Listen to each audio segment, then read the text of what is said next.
शुक्लांबरधरं विष्णुं शशिवर्णं चतुर्भुजं प्रसन्नवदनं ध्यायेत् सर्वविघ्नोपशान्तयेत्। गुरुर्ब्रह्मा गुरुर्विष्णुः गुरुर्देवो महेश्वरः गुरुः साक्षात् परब्रह्म तस्मै श्रीगुरवे नमः।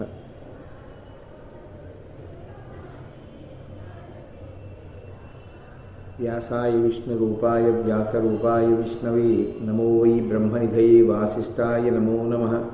कूजन्तं राम रामेति मधुरं मधुराक्षरम् आरुह्य कविताशाखां वन्दे वाल्मीकिकोकिलं। श्रुतिस्मृतिपुराणानाम् आलयं करुणालयं नमामि भगवत्पादशङ्करं लोकशङ्करं। वागर्धाविव सम्पृक्तौ वागर्धप्रतिपत्तये जगतः पितरौ वन्दे पार्वतीपरमेश्वरौ।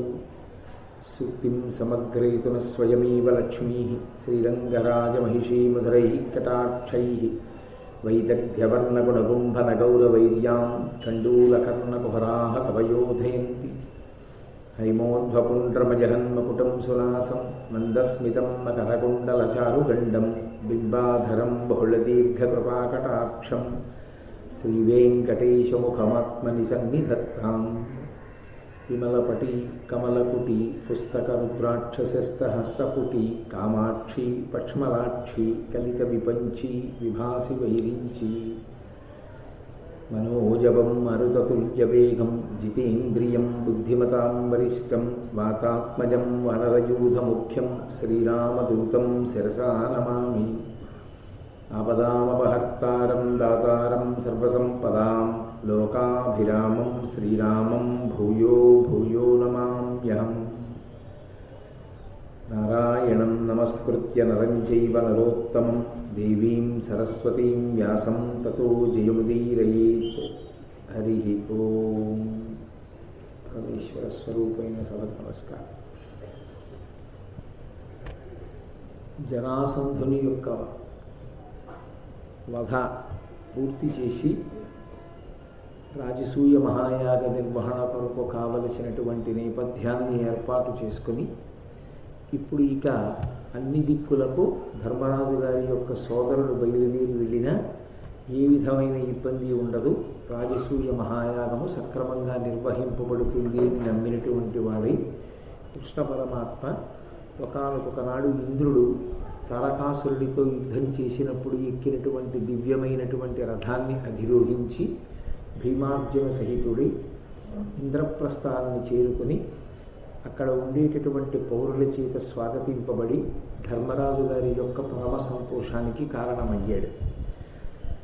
ఆ తరువాత ఇక రాజసూయ మహాయాగమునకు కావలసినటువంటి కార్యక్రమము ప్రారంభమైంది. రాజసూయ మహాయాగమును నిర్వర్తించారు అంటే దాని అర్థం ఏమిటంటే ఎవరు దానికి కర్తయో ఆయన సార్వభౌముడు అవుతాడు. ఇక భూమండలంలో ఆయనని ఎదిరించగలిగినటువంటి రాజు లేడు అని గుర్తు.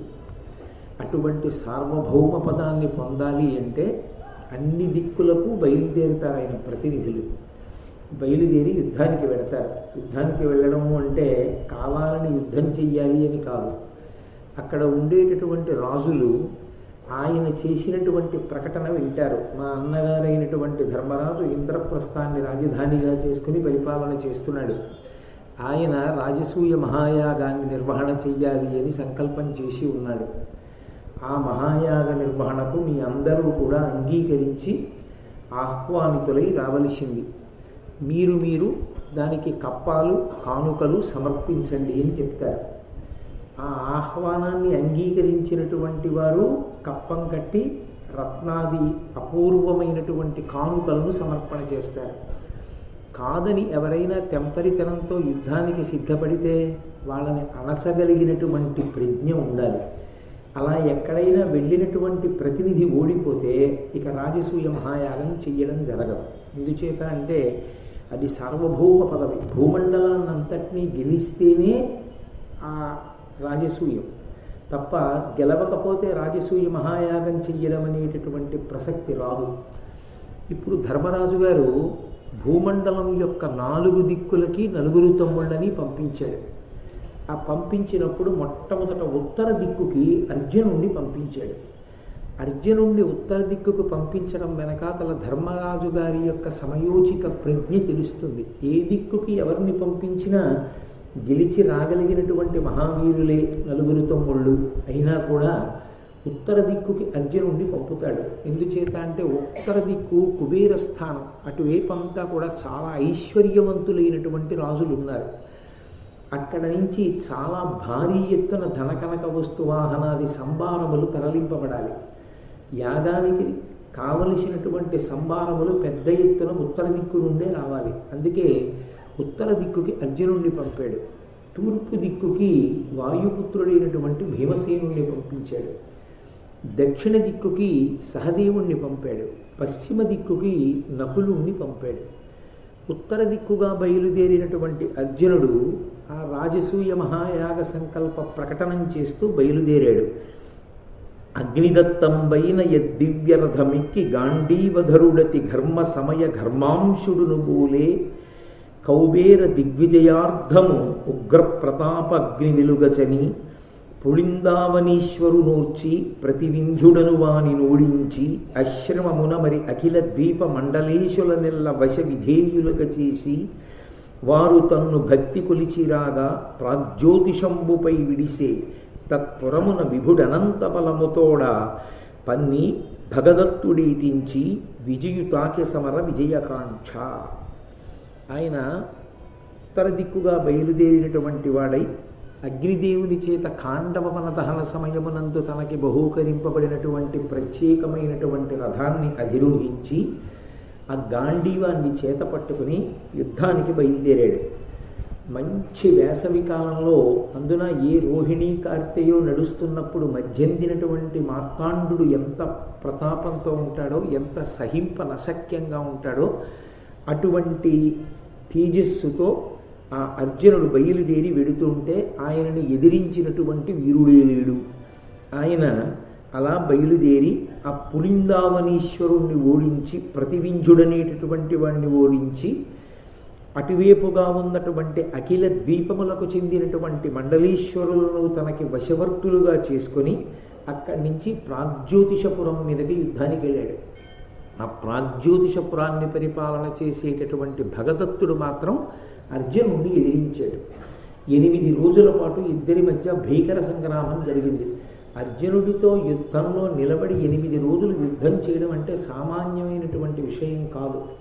గాంధీవం చేత పట్టుకుని పుంఖాలుగా సవ్యసాచి బాణములు విడిచిపెట్టగలిగినటువంటి అర్జునుడిని ఎదిరించి ప్రతిద్వంద్వి అయి 8 రోజుల పాటు యుద్ధం చేశాడు అంటే భగదత్తుని యొక్క అవక్ర పరాక్రమం ఎటువంటిదో మనం ఊహ చేయవచ్చు. భగదత్తుడి గురించి సభాపర్వంలో అంతమేరే ఉంటుంది. 8 రోజులు యుద్ధం చేశాడు. నేను ఇంద్రుని యొక్క స్నేహితుడిని, నువ్వు ఇంద్రుని యొక్క కుమారుడివి, మనిద్దరం ఇలా పోరు సలపవచ్చా అని అడుగుతాడు నీరసపడిపోయిన తర్వాత 8 రోజుల తరువాత.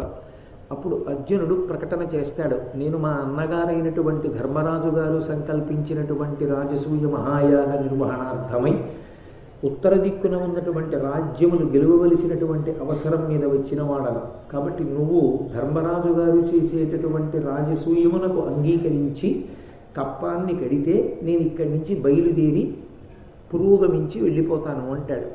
అంగీకరించినటువంటి భగదత్తుడు ధనరాశులను కానుకగా సమర్పిస్తాడు. అక్కడ వరకు సభాపర్వంలో ఉంటుంది. కానీ మహాభారతాన్ని కొంచెం సాకల్యంగా పరిశీలనం చేస్తే భగదత్తుని యొక్క శక్తి చాలా విశేషమైనటువంటి శక్తి.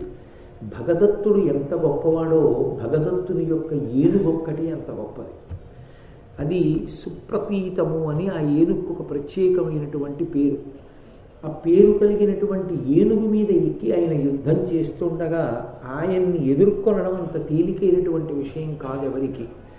ఆయన ఎంత పరాక్రమంతో యుద్ధం చేస్తాడో ఆయన ఏనుగు కూడా అంత పరాక్రమంతోనూ యుద్ధం చేస్తుంది. భీమసేనుడంతటి వాడిని ముప్పు తిప్పలు పెట్టింది ఆ ఏనుగు. యుద్ధ కురుక్షేత్ర మహాసంగ్రామ కాలంలో భీమసేనుడంతటి వాడు దాని 4 కాళ్ళ మధ్యలో దూరి దాని కడుపు మీద గుద్ది పోరాటం చేశాడు. అది ఒక్కటే పాండవ సైన్యాన్ని అల్లకల్లోలం చెయ్యగలిగినటువంటి శక్తిని పొంది ఉండేది. అంత గొప్ప ఏనుగు. ఆ ఏనుగు మీద కూర్చుని యుద్ధం చేస్తుండేవాడు భగదత్తుడు. అతను కారణజన్ముడు. ఎందుచేత అంటే ఆదివరాహమూర్తి భూదేవిని పైకెత్తినప్పుడు ఆయన యొక్క స్పర్శ వలన భూదేవికి కుమారుడు కలిగాడు. అతనే నరకాసురుడు. ఆయన తల్లి చేతిలోనే చనిపోవాలి. అందుచేతనే భూదేవి సత్యభామగా వచ్చి తన కొడుకని తెలియక తల్లిగా చంపలేదు కనుక సత్యభామా స్వరూపంగా భూభారాన్ని తగ్గించడానికి సంహారం చేసింది. ఆ నరకాసురుని యొక్క కుమారుడే భగదత్తుడు. ఆ నరకాసురుడు మరణించిన సందర్భంలో కృష్ణ పరమాత్మని ప్రార్థన చేసింది. నీ కుమారుడే ఈ నరకాసురుడు మరణించాడు, అతని కుమారుడు భగదత్తుడు, ఇతని సంరక్షణార్థం నువ్వు ఏర్పాటు చెయ్యవలసింది అంటే కృష్ణ పరమాత్మ వైష్ణవాస్త్రాన్ని ఇచ్చారు అతనికి. నువ్వు దీన్ని ఎంతకాలం గోప్యంగా నీయందే దాచి ఉంచుకుంటావో అంతకాలము అవధ్యుడు, నిన్ను ఎవ్వరూ ఓడించలేరు. యుద్ధంలో నిన్ను ఓడించడం, నిన్ను సంహరించడం ఎవరికీ సాధ్యం కాదు. ఎప్పుడు నువ్వు ఆ వైష్ణవాస్త్రాన్ని బయటికి తీసి విడిచిపెట్టేస్తావో, దానికి దూరం అయిపోతావో ఆనాడు నీకు మరణం అన్నారు. చాలా గొప్ప యుద్ధం చేశాడు భగదత్తుడు కురుక్షేత్రంలో. చేసి చిట్ట చివరికి అర్జునుడితో యుద్ధం జరుగుతుండగా ఒళ్ళు మరిచిపోయినటువంటి వాడై ఎలా అయినా అర్జునుడిని మట్టు పెట్టాలన్న కోరికతో ఆ వైష్ణవాస్త్రాన్ని తీసి అర్జునుడి మీదకి ప్రయోగించాడు. యథార్థమునకు ఆ వైష్ణవాస్త్రం చేత నిగ్రహింపబడాలి. కానీ అది ప్రయోగించినప్పుడు కృష్ణుడు తాను తోలుతున్న గుర్రాల యొక్క పగ్గాలు వదిలేసి వెనక్కి తిరిగి గభాలను అర్జునుడిని కౌగిలించుకున్నాడు. ఆయన చేతి బాణములు వెయ్యడానికి అవకాశం లేకుండా కౌగిలించుకుంటే భగదత్తుడు విడిచిపెట్టినటువంటి వైష్ణవాస్త్రం వచ్చి శ్రీకృష్ణ పరమాత్మ మెడలో వేసుకున్న వైజయంతి మాల యందు ఐక్యమైపోయింది. ఐక్యమైపోగానే అర్జునుడు ప్రయోగించిన బాణ పరంపరలు కుంభస్థలంలో తగిలి సుప్రతీతమనేటటువంటి ఏనుగు మరణించింది. భగదత్తుడు కూడా బాణ పరంపరల చేత మరణించాడు. భగవంతుణ్ణి నమ్ముకున్నటువంటి వాళ్ళని ఎంత కష్టం నుంచైనా ఎంత ఆశ్చర్యకరంగా ఆయన రక్షించగలడు. భగవంతుని యొక్క రక్షణ శక్తి ఎంత గొప్పది అన్నది చెప్పడానికి ప్రతీక భగదత్తోపాఖ్యానం. అటువంటి భగదత్తుడు 8 రోజుల పాటు అర్జునుడితో యుద్ధం చేశాడు. ఆ ఉత్తర దిక్కుకు వెళ్ళినప్పుడు బహుశా భగదత్తుని యొక్క శక్తి, భగదత్తుడు ఉత్తర దిక్కునున్నాడన్న విషయాన్ని లెక్కలోకి తీసుకుని ధర్మరాజు గారు అర్జునుడిని ఉత్తర దిక్కుకు పంపారు. 8 రోజులు అయిన తర్వాత భగదత్తుడు వశుడయ్యాడు. అయిన తరువాత ఆయన దగ్గర రత్నములు వజ్రములు కానుకలుగా స్వీకరించి అక్కడ నుండి మళ్ళీ బయలుదేరి ముందుకు వెళ్ళిపోయాడు. వెళ్ళి అంతర్గిరి, బహిర్గిరి, ఉపగిరి, ఉలూక దేశాధిపతి, దేవప్రస్థరాజు, విశ్వగశ్వుడు, పార్వతీయులు, బర్బర, శబర, తురుష్క, మాళవ, పౌండ్ర, కాశ్మీర, హాటక దేశాలు, ఉత్తర కురు దేశాలు జయించి ధనరాశులు, బంగారం, రత్నాలు, వాహనాలు, గుర్రాలు, ఏనుగులు, పక్షుల రంగు కలిగినవి, కోయిల రంగు కలిగినవి, అనేక రకమైనటువంటి రంగులు కలిగినటువంటి గుర్రాల్ని, ఏనుగుల్ని, అపారమైనటువంటి ఐశ్వర్యాన్ని, ధనకనక వస్తు వాహనాల్ని అన్నిటినీ తీసుకుని ఉత్తర దిక్కుని ఉత్తర కురుపాంచాల దేశముల వరకు జయించినటువంటి వాడై అర్జునుడు తిరిగి ఇంద్రప్రస్థాన్ని చేరుకున్నాడు. చాలా సంతోషించాడు ధర్మరాజు గారు. ఉత్తర దిక్కున మనని ఎదిరించి నిలబడగలిగినటువంటి వాడు లేడు. కాబట్టి ఇప్పుడు ఉత్తర దిక్కంతా తనకి వశమైంది. ఇక పూర్వ దిక్కుకి అంటే తూర్పు దిక్కుకి వెళ్ళినటువంటి వాడు భీమసేనుడు. ఆయన పాంచాలరాజు యొక్క పూజలు అందుకున్నవాడై విదేహరాజు జనకుణ్ణి జయించాడు. విదేహరాజు రామాయణ కాలం నుంచి దాన్ని పరిపాలించిన వారందరి పేర్లు జనకులే. అప్పుడు ఉన్నటువంటి విదేహరాజు పేరు కూడా జనకుడే. ఆ జనకుణ్ణి జయించి తరువాత దశార్ణపతి అయినటువంటి సుధన్వునితో మహాయుద్ధం చేసి అతని యొక్క పరాక్రమాన్ని మెచ్చుకుని ఆ సుధన్వుణ్ణి తనకి సైన్యాధిపతిగా చేసుకున్నాడు. అదొక గొప్ప విశేషం. అవతల వారిలో ఉండేటటువంటి పరాక్రమాన్ని మెచ్చి తనకి వశుణ్ణి చేసుకుని భవిష్యత్తులో తన గెలుపుకి ఆయన్ని సాధనంగా వాడుకోవడం. అటువంటి సుధన్వుణ్ణి భీమసేనుడు తనకి సైన్యాధిపతిగా చేసుకుని అశ్వమేధం చేసినటువంటి రాజు రోచమానుని యొక్క తమ్ములను ఓడించి చేది రాజ్యంలో ప్రవేశించాడు. ఆ చేది రాజ్యాన్ని పరిపాలిస్తున్నటువంటి వాడు శిశుపాలుడు. ఈ శిశుపాలుడు శ్రీకృష్ణుడికి బద్ధశత్రువు. కానీ ఆయనకి ఆ పాటికి ఎందుకో పాండవులతో విరోధించాలనేటటువంటి కోరిక పుట్టలేదు. ఆయన ఎంతో సంతోషంగా ఆ వచ్చినటువంటి భీమసేనుడికి స్వాగతం పలికి అనేకమైనటువంటి ధనరాశులిచ్చి ధర్మరాజు గారు చేసేటటువంటి రాజసూయ మహాయాగానికి నేను కూడా తరలి వస్తాను అని చెప్పాడు. అతని అతి ప్రతాపుని నిలాత్మజుగానవచ్చి చేది భూపతి శిశుపాలుడెంతయును భక్తిపరుండయి రాజసూయ మున్నతి నొరరింపనున్న యమనందనయత్నమిరింగి రత్నశోభిత ధనరాశులిచ్చ కడుప్రీతి సమన్వితుడై ముదంబునన్. పరమ సంతోషంతో ధర్మరాజు గారు రాజసూయ మహాయాగం చేస్తున్నాడన్న విషయాన్ని తెలుసుకున్నటువంటి వాడై అనేకమైనటువంటి ధనరాశులిచ్చి భీమసేనుణ్ణి స్వాగతించి సత్కరించి పంపించాడు. అంటే అప్పటి వరకు శిశుపాలుడికి ధర్మరాజు గారు చేస్తున్నటువంటి రాజసూయ మహాయాగమనందు వ్యతిరేకత ఏమీ లేదు. భీమసేనుడితో యుద్ధం చెయ్యలేదు సరికదా, స్వాగతించాడు. కానీ శ్రీకృష్ణ పరమాత్మకి అగ్రపూజ జరిగితే మాత్రం ఆయన అంగీకరించాడు. అక్కడ తిరగబడి శ్రీకృష్ణ పరమాత్మ చేతిలో మరణిస్తాడు. అక్కడ వరకు చాలా సహకరించాడు, తప్పకుండా నేను కూడా యాగానికి వస్తానన్నాడు. సరే, తూర్పు దిక్కున ఉన్నటువంటి రాజులందరినీ జయించినటువంటి వాడై భీమసేనుడు తిరిగి ఇంద్రప్రస్థాన్ని చేరుకున్నాడు. పరమ సంతోషాన్ని పొందాడు ధర్మరాజు. ఉత్తర దిక్కున ఉన్న రాజులు వశమయ్యారు, తూర్పు దిక్కునున్న రాజులు వశమయ్యారు. ఇక దక్షిణ దిక్కు పశ్చిమ దిక్కు మిగిలాయి. సహదేవుడు దక్షిణ దిక్కుకి వెళ్ళాడు. సుమిత్రుణ్ణి, శూరసేనుణ్ణి, దంతవక్త్రుణ్ణి, యవనుల్ని, గోశృంగగిరి నివాసుల్ని, జంభకుణ్ణి, విందాన బిందుల్ని ఓడించాడు. మాహిష్మతీపురాన్ని పరిపాలించేటటువంటి నీలుడు అనేటటువంటి ఒక మహారాజు మీద యుద్ధానికి వెళ్ళాడు. ఆ నీలుడు అంగీకరించలేదు. ధర్మరాజు గారి యొక్క సార్వభౌమ పదవిని అంగీకరించడానికి తిరస్కరించి భీమసేనుడు ఆయన ఈ సహదేవుడితో యుద్ధానికి వచ్చాడు. సహదేవుడికి ఆయనకి యుద్ధం జరుగుతుండగా ఒక ఆశ్చర్యకరమైన సంఘటన జరిగింది. అగ్నిదేవుడు అకస్మాత్తుగా సహదేవుని యొక్క సైన్యాలన్నిటినీ చుట్టుముట్టి కాల్చడం మొదలుపెట్టాడు. అగ్నిహోత్రుడు నాకు శత్రుస్వరూపంలో నిలబడి ఎందుకు కాల్చేస్తున్నాడు అని ఆలోచించాడు. ఆలోచిస్తే ఒక విషయం ఆయనకి అవగతమైంది. ఆ రాజ్యాన్ని, అక్కడ ఉండేటటువంటి ఆ మాహిష్మతీపురాన్ని ఒకానొకప్పుడు నిషధుడు అనబడేటటువంటి రాజు పరిపాలన చేసేవాడు. ఆ నిషధుడు పరిపాలన చేస్తున్నటువంటి కాలంలో అగ్నిహోత్రుడు బ్రాహ్మణుడు. అగ్నిహోత్రుడు బ్రాహ్మణుడు కాబట్టే ఆగ్నేయ దిక్కున కదూ పొయ్యి పెట్టి అన్నం వండుతాం. అన్నం వండిన తర్వాత ఇప్పుడు ఆ ఆచారం తగ్గిపోయిందనుకోండి. పూర్వం ఇంట ఒక్క బ్రాహ్మణుడైనా భోజనం చేస్తే ఆ బ్రాహ్మణోచ్ఛిష్టం తినడం మంచిదని, అగ్నిహోత్రుడి కన్నా కూడా చక్కటి బ్రాహ్మణుడు ఎక్కడ దొరుకుతాడని వంటంతా అయిపోయి గిన్నె దింపిన తరువాత పైన ఉన్న 4 మెతుకులు తీసి నీతి చుక్క వేసి ఆ పొయ్యిలో వేసి అగ్నిహోత్రుడికి నమస్కారం చేసి కట్టెలు కిందకి జార్చేసేవాడు. ఆ అన్నాన్ని అగ్నిహోత్రుడు తిన్నాడు. తరువాతనే అగ్నిప్రసాదంగా మనం తిన్నాము. దానివల్ల అనారోగ్యం ఏర్పడకుండా యజమాని, ఇంట్లో ఉన్నవాళ్ళు ఆరోగ్యంతో సంతోషంగా ఉంటారు అని పూర్వం అలా చేసేవారు. అందుకే అంత సంతోషంగా ఉండేవారు. మధుమేహ వ్యాధి ఇంత ప్రబలంగా అప్పుడు ఉండేది కాదు, అందుకే బహుశా. కాబట్టి సహదేవుని అక్కడ బ్రాహ్మణ స్వరూపంగానే అగ్నిహోత్రుడు వేదాధ్యయనం చేస్తున్నాడు. ఆ వేదాధ్యయనం చేసేటటువంటి రోజుల్లో ఒక విచిత్రమైన స్థితి కలిగింది. మీరు తొందరపడి నిర్ణయాలకు వచ్చేయకండి. మహాభారతం ధర్మసూక్ష్మ సమన్వయమై ఉంటుంది. ఆయన అక్కడ ఉండగా అగ్నిహోత్రుడు ఒక పరకాంతా సంగమం చేశాడు. ఆ పరకాంతా సంగమం చేస్తే చదువుకుంటున్నటువంటి బ్రాహ్మణుడు పరకాంతా సంగమం చేశాడని తెలుసుకున్నటువంటి ఈ రాజు నిషధుడు అగ్నిహోత్రుడిని సభకి పిలిపించి శిక్షించబోయాడు. పొగలు వెలిగక్కుతూ పెద్ద పెద్ద జ్వాలలతో అగ్ని తన స్వరూపాన్ని చూపించాడు.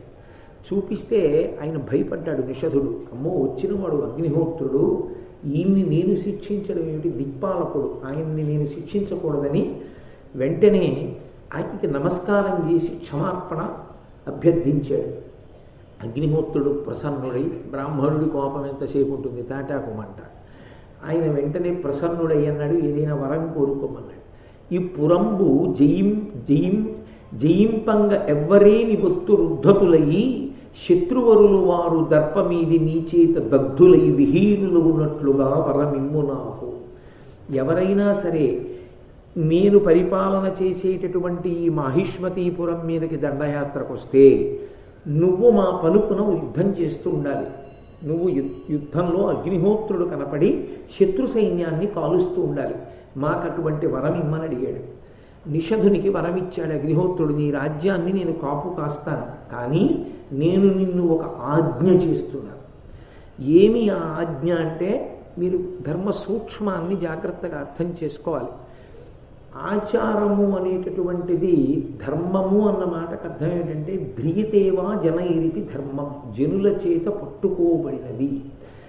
ధర్మము దేశము కాలము ఈ రెండిటి మీద ఆధారపడుతుంది. అందుకే దేశకాలములకు కట్టుబడి ఉంటుంది తప్ప అన్ని వేళలా ధర్మము ఒకేలా ఉండే అవకాశం ఉండదు. నేను మీతో తరచుగా చెప్తుంటా, ఏకాదశి నాడు ఉపవాసం ధర్మం, ద్వాదశి నాడు ఎంత తొందరగా వీలైతే అంత తొందరగా అన్నం తినడం ధర్మం, పారణ ధర్మం. అలాగే నా కూతురు ముందు నిలబడితే నాది తండ్రి ధర్మం, నా భార్య ముందు నిలబడితే నాది భర్తృధర్మం. నేను ఇక్కడికి వస్తే సభాధ్యక్షుడిగా నా ధర్మం, నేను నా కార్యాలయానికి వెడితే నాది ఉద్యోగి ధర్మం. ఇక్కడ శివాలయంలో అభిషేకం చేస్తే పైన వస్త్రం లేకుండా అభిషేకం చేస్తారు. అదే ఉత్తర భారతం వెడితే పైన స్వెట్టర్ వేసుకుని అభిషేకం చేస్తారు.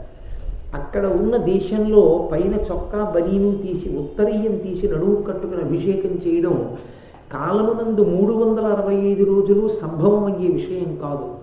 ఎక్కడ మనుష్య ఉపాధి నిలబడలేదో అసలు వాతావరణానికి అక్కడ శాస్త్రం మినహాయింపు కల్పిస్తుంది. అందుకే ధర్మము దేశము మీద కాలము మీద ఆధారపడి ఉంటుంది. అందుకే ధర్మం మారుతూ ఉంటుంది. ధర్మం అన్ని వేళలా ఒక్కలా ఉండదు. మీరు ఇక్కడ కూర్చుని ఉన్నాను, మీకు ఉపన్యాసం చెప్తున్నప్పుడు అగ్రాసనం మీద కూర్చుని ఉండడం నాకు హక్కు, నా ధర్మం. నేను ఈ సభలో ఇలా మాట్లాడుతుండగా మా గురువు గారు కనపడ్డారనుకోండి సభలో, ఉత్తర క్షణంలో నేను ఈ పుస్తకాన్ని విడిచిపెట్టేసి కిందకి దిగి వెళ్ళి మా గురువుగారి పాదాల మీద పడి సాష్టాంగ నమస్కారం చేయాలి. అప్పుడు అది నా ధర్మం. గురువుగారు సభలో కనపడినా కూడా నేను అలాగే కూర్చుని ఉపన్యాసం చెప్పకూడదు. గురువు పరబ్రహ్మస్వరూపుడు, గురువు కనపడితే తిరిగి నమస్కరించవలసింది. గురువు గురువే. అందుకే ధర్మం మారుతూ ఉంటుంది.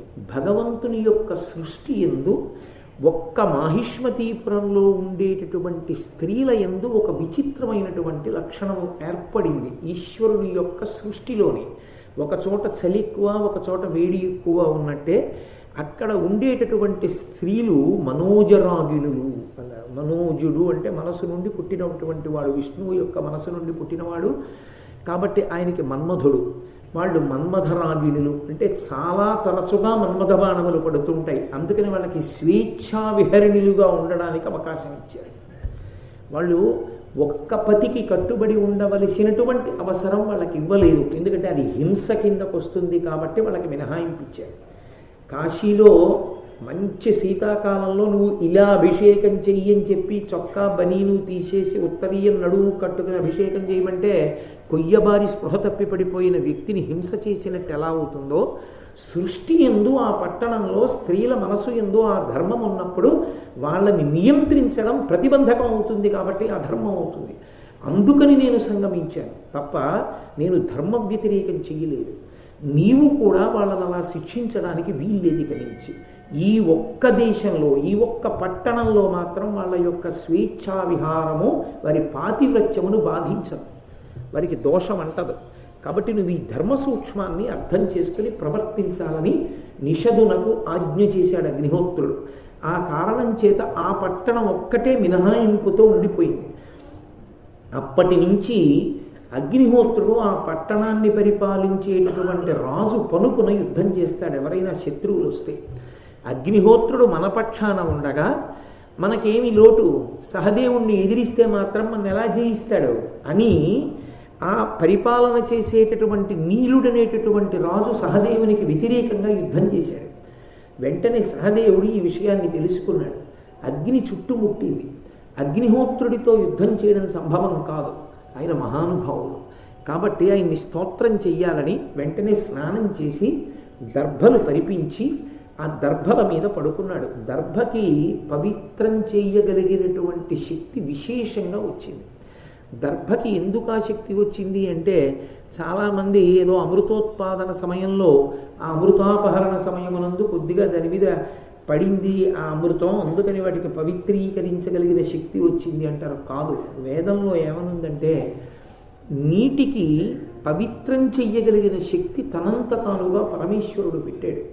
ఏదైనా ఒక వస్తువు పవిత్రం అవ్వాలి అంటే నీటి స్పర్శ చేత పవిత్రం అవుతుంది. అందుకే చూడండి, పువ్వులు తెచ్చి పూజకు అక్కడ పెట్టుకుంటాం, ఈశ్వరుడి పాదాల మీద వేసే ముందు కాసి నీళ్లు చల్లుతాం.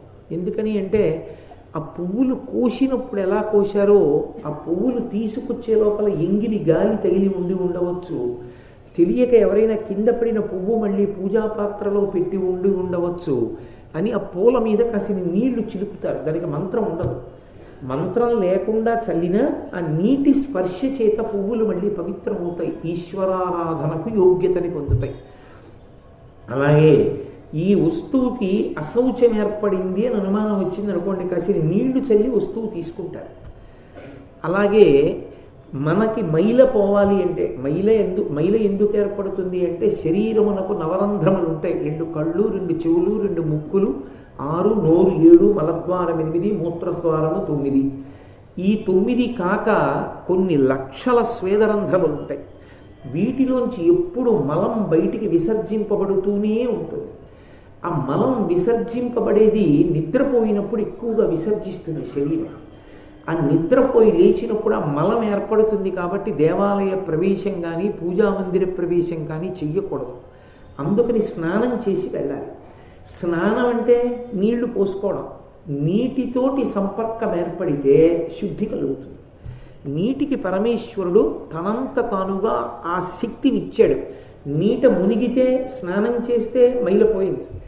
ఏదో అశౌచం వస్తుంది, ఎవరో ఇంట్లో పెద్దవాళ్ళు జ్ఞాతులు ఎవరో వెళ్ళిపోతారు, ఏ పెద్ద తండ్రి గారో తాతగారో ఎవరో, మాకు అశౌచం తీరిపోయిందండి వాళ్ళతో అంటారు. అశౌచం తీరిపోయింది అని ఎలా తీరిపోయింది? స్నానంతో తీరిపోతుంది. పుణ్యాహవాచనం చేయించామండి అంటారు. నీటిలోకి మంత్రశక్తి చేత ఆ ఈశ్వరానుగ్రహాన్ని కల్పించి ఆ నీటిని చల్లుతారు. చల్లితే విరిగిపోతుంది అశౌచం అంతా. నీటికి ఆ శక్తి ఉంది. ఒకానొకప్పుడు దేవేంద్రుడు యుద్ధం చేసి తన ప్రతిద్వందిని పడగొట్టాడు. ఆయన నీటిలో పడిపోతున్నాడు. పడిపోతుంటే ఆయన శవం నీటిలో పడుతోందని నీళ్లకి పవిత్రించగలిగినటువంటి శక్తి నీటిని విడిచి ఒక్క క్షణం పైకి లేచినప్పుడు ఆ నీటి పక్కన దర్భలు పెరిగి ఉన్నాయి. దర్భలంటే గడ్డి పరకలు పెద్ద పెద్ద ఉంటాయి, ఆ దర్భలు ఉన్నాయి. ఇవి ఆ శక్తి వెళ్ళి దర్భల్ని ఆశ్రయించింది. అప్పటి నుంచి ఆ దర్భలకి పవిత్రీకరించగలిగినటువంటి శక్తి వచ్చేసింది. అవి దేన్నైనా పవిత్రంగా ఉంచుతాయి. అందుకని గ్రహణ సమయంలో నిలవ ఉన్న పదార్థాల్లో దర్భ వేస్తారు. పూజా సమయమునందు దర్భాసనం మీద కూర్చోవడం చాలా చాలా ఉత్కృష్టమైనటువంటి విశేషం. దర్భాసనం మీద కూర్చుని పూజ చేసుకుంటే చాలా పవిత్రమైనటువంటి స్థితి కలిగి దాని వలన మనోలయం అవుతుంది. తొందరగా భగవంతుని యందు మనస్సు నిలబడుతుంది. భోజనం చేసేటప్పుడు మాత్రం దర్భాసనం వాడకూడదు, నిషిద్ధం. సరే, అందుచేత ఆ అగ్నిహోత్రుడు సైన్యాన్ని చుట్టుముట్టిన కారణం చేత సహదేవుడు స్నానం చేసి దర్భలు పరిపించుకుని